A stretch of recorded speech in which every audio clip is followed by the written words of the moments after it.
बारहा कोशिश की गई कि इन शीखों पर, इन नए टैक्सों पर, इनके तरीक़ेकार पर बैठ के बात हो, कोई हल निकाला जाए कि हम वो अदा कर सकें और अपने हिस्से के मुताबिक, अपनी सतात के मुताबिक। लेकिन कहीं कोई बात हुई नहीं।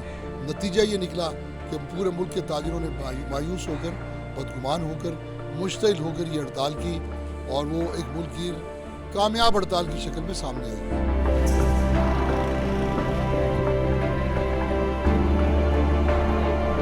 जब भी कारोबारी बरादरी है, हमारे ताजिर बरादरी है, अगर उनके मसाइल हल नहीं होते हैं तो वो यही करते हैं कि पहले गवर्नमेंट से डायलॉग करने की कोशिश करते हैं। अगर डायलॉग नहीं हो पाता तो फिर वो स्ट्राइक पे ही जाएंगे और ऑप्शन क्या है हमारे पास। तो इसीलिए मेरे ख्याल में स्ट्राइक की कॉल दी गई है।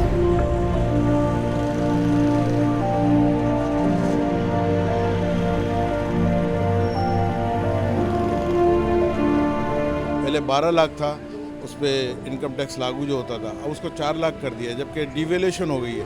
पाकिस्तानी करेंसी की कीमत डिवेल्यूशन हो गई है, डॉलर कहाँ चला गया।